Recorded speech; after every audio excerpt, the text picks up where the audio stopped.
about ancient Greece, let's first start with the geography. So Greece is in the southern east of Europe. One of Greece's biggest lands, right here, sticks out like a finger to the Mediterranean Sea. Peninsula only has three sides of water. See? 1, 2, 3. And don't get confused about islands and peninsula, because island in ancient Greece is called Crete. And it's right here. Group of islands together called archipelago, right here. Greece has tons of mountains. Plus, that's the biggest mountain in Greece, and they say there's gods living there. The strait is a stream of water right here, and this is called the strait. And isthmus is a body of land, like connecting into two big lands. This is a big land, and this is. And that is called the isthmus. The body of water that separates two big lands is called a strait, right here. Greece is located in a tectonic active zone. That's where lots of volcanoes happen and earthquakes. And this is all about Greece's geography. Now we're going to be moving on to the life in early Crete. So this is Crete, right here. It's a really big island, and the people who live in Crete are called Minoans. So Minoans tribes settled down here because they were first from somewhere here, and then they found out there's nobody living here. So they came and they conquered a place. Crete was really famous of their bull jumpers. So imagine you're standing and there's a huge bull with golden horns. It charges at you. You somersault to the air, and then another person will catch you. And then the bull will feel dizzy, not knowing. You bow to the crowd, and then you do it all over again. These bull jumpers were really famous because they had jewels, they had great food, and great dresses. The kids of the bull jumpers first learn how to do somersaults and cartwheels, and then they start on goats, horses, cows, and then when they're ready, they move on to bulls. And this is a bull jumper somersaulting, and this girl is gonna catch him. And Crete was really famous because of their boats too, because Cyprus used to rule the Mediterranean Sea. So when Crete needed to transport trades to the people, the king ordered the people to make boat ships, and these ships were so strong they were able to wipe out the pirate ships. They had a really strong navy. That meant they don't need walls. The Minoan civilization came to the end. Suddenly, the historians think Crete was destroyed by a tidal wave which was triggered with a nearby volcano. So they think that there was a nearby volcano, like somewhere right here, and those ashes came here, triggering like a huge tsunami. Other people were able to be warned and get away and were able to go and to these lands, but some people did not know, and then they died. So and it ended in 1450. That's how Minoan civilization ended. Now let's talk about Mycenaeans, aka the first great Greek civilization. So you might be thinking, I thought the Minoans were a great civilization, but they weren't actually part of Greece. But when the Mycenaeans came, then Crete was part of Greece. So the people in Mycenaeans, right here, they knew that the Minoans died, so they went and conquered the land. And the Mycenaeans were able to build new ships, and they sailed to other islands. They built colonies around the Aegean Sea, like right here. This is the Aegean Sea. So the big cities where Mycenaeans built colonies in Greece were Mycene, Thebes, Athens, and Sparta. So Mycenaeans ruled for several hundreds of years, and they were the first great Greek civilization. So Sparta is here, and Athens is right here. And so Mycenaeans were here, right here, and then they conquered Crete. So the Mycenaeans captured Crete, started building colonies around this Greece area.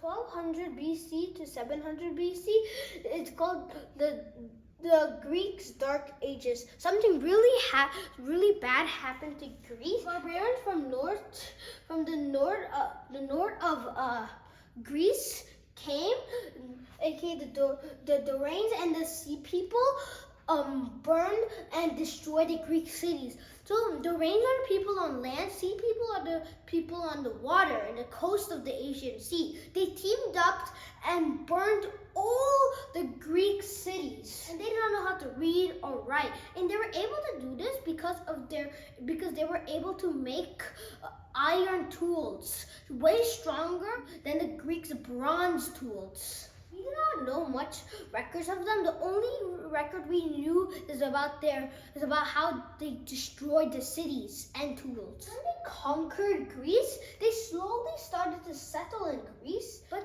slowly they were becoming Greece. They learned how to read, write, build farms, and now they were becoming Greeks.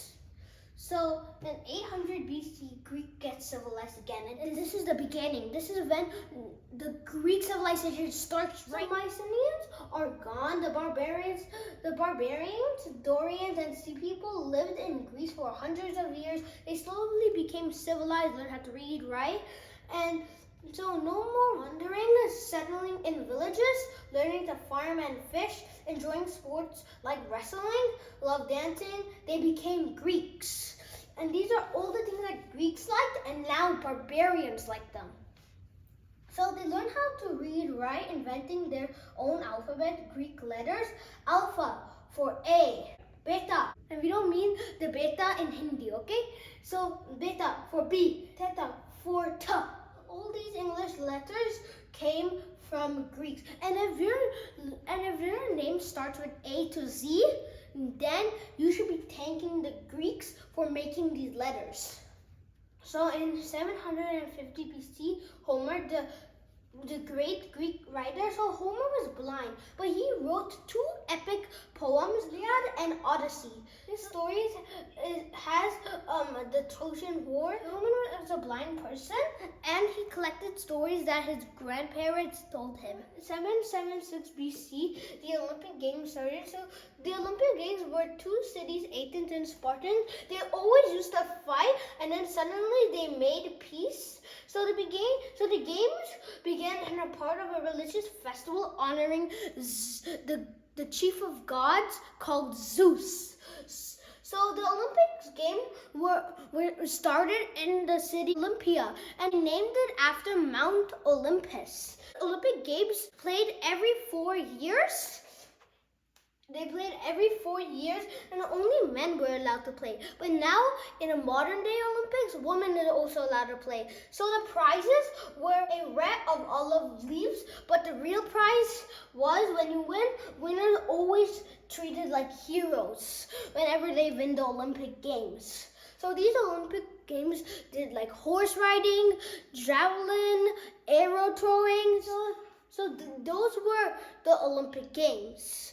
It was so famous that even now they every 4 years. So Olympia is right here, and that's where the games were played. And Sparta is here, and Athens are here. So in 600 BC, life in Athens and life in Sparta. Sparta had a strong military. Starting at age 7, when they're 7, they get out of their homes and they have to go to the military training. And they do not get a lot of food to eat. They train to become strong warriors. Women had more rights because they were able to play sports, running, and able to own their own property. In Athens, the education military, they did not have much military. They wanted the boys to focus on instruments, learning alphabet, and in Sparta had more rights than the Athenian women. They just stayed at home, taking care of their kids and house. Athens were the ones that created a democracy government. So Athens wanted the people to get more education because they wanted them to understand all the rules about Athens. Spartans gave more importance to military so they could keep their army really strong. And the most important person in Athens was Plato. He said that uneducated people could not vote because they will not know what to do. The most common thing about Greece and Sparta is they both lived in Greece. They both were city-states, and they both worshipped the same gods, and they were polytheists. That means they worshipped many gods, not just one. They will worship many gods like Zeus, Poseidon, and Hades. They believe that their gods are really powerful up in Mount Olympus. They were eating ambrosia and drinking nectar. This is all about life in Sparta versus life in Athens. Let's move on to Greece's war with Persia. So in 500 BC, King of Persia in modern-day Iran invaded Greece. Persia, Darius, was scared that the Greeks were really powerful. They will conquer Persia. He sent his army to Marathon. This battle was called Battle of Marathon. So Athens and Spartans were gonna team up and destroy the Persians.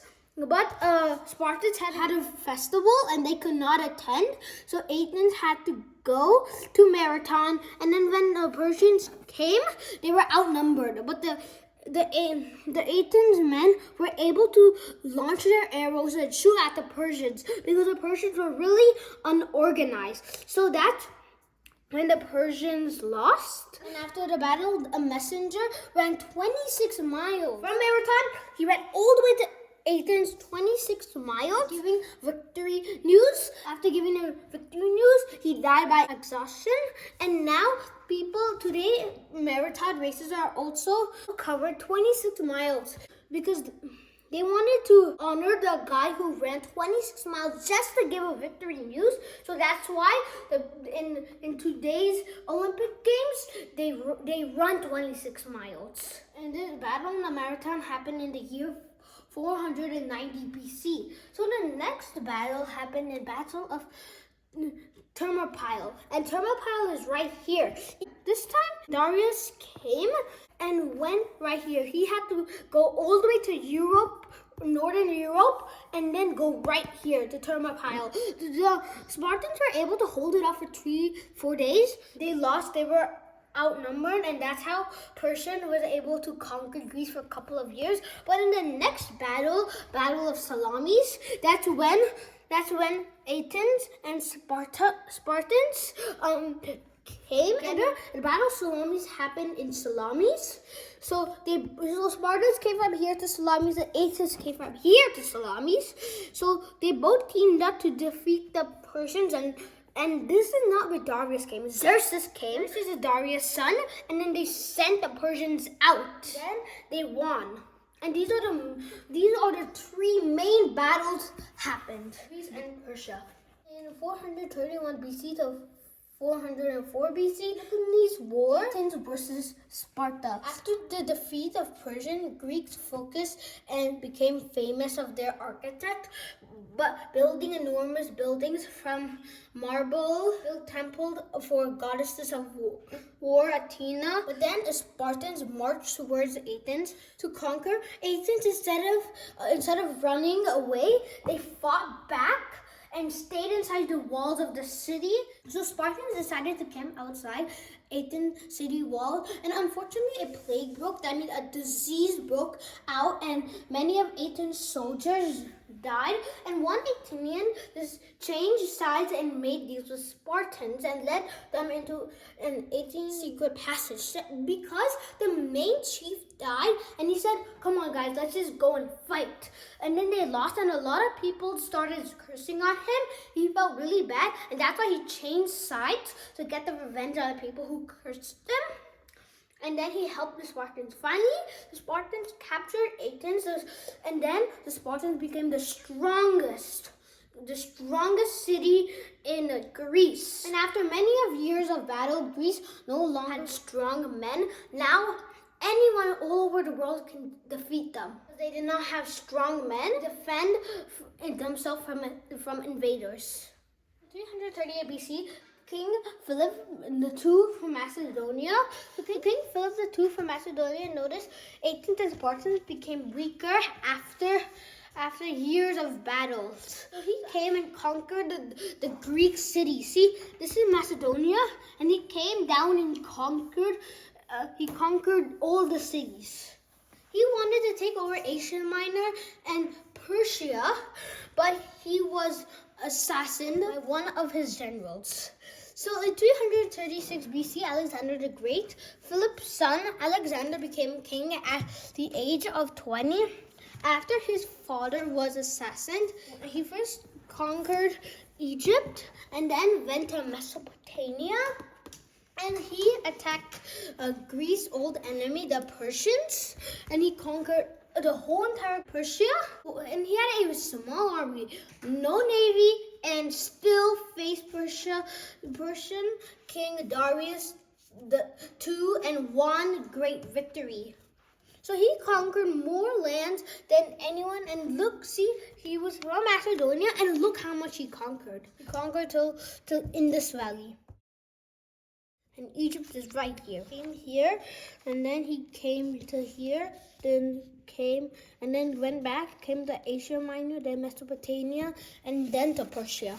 Still in this valley. And his famous city is in Egypt called Alexandria City in Egypt. But he died before he could see any of his projects and cities he built. Alexander, the general, Ptolemy was responsible to finish the cities of Alexandria. So he built a huge library with lots of books in it, and many scholars, writers lived in Alexandria. So the lighthouse is 330 feet, and it's the tallest lighthouse in the world. And that lighthouse got destroyed, but that lighthouse was one of the 7 wonders of the ancient world. So they built a lighthouse so that when the ships are sailing in a dark and Mediterranean Sea, they can have light to see. So in 323 BC, death of Alexander the Great. So Alexander became king at 20 years. In 30 years, he spread his empire all across the world. He died at the age of 32 in Mesopotamia. After Alexander's death, the generals divided Alexander's kingdom into 3. One general took Macedonia, Asia Minor. One general took Egypt, and one general took South Asia Minor and lands in Asia to almost India. Ancient Greece was one country only under Alexander the Great. Before that, it was divided into different city-states. 146 BC, Romans conquered Greece. Ancient Greece comes to the ancient Romans and became a part of the Roman Empire. Here are some facts about great thinkers and famous men, all from Athens. So we have Pythagoras, Socrates, Plato. Now let's talk about some Greek gods and goddesses. Athena, goddess of war. Aphrodite, goddess of love. Eros, he helps Aphrodite make people fall in love. Zeus, the chief of God, he also controls weather. Hera, queen of gods and goddesses of birth and marriages. Poseidon, the ruler of the sea. Hades, the king of the underworld. Apollo, son of Zeus. His powers are he can do medicine and poetry. Hermes, son of Zeus, messenger of Zeus, and runs really fast. And his shoes can fly. These are some of the Greek gods. And this is all about ancient Greece. Geography to some fun facts.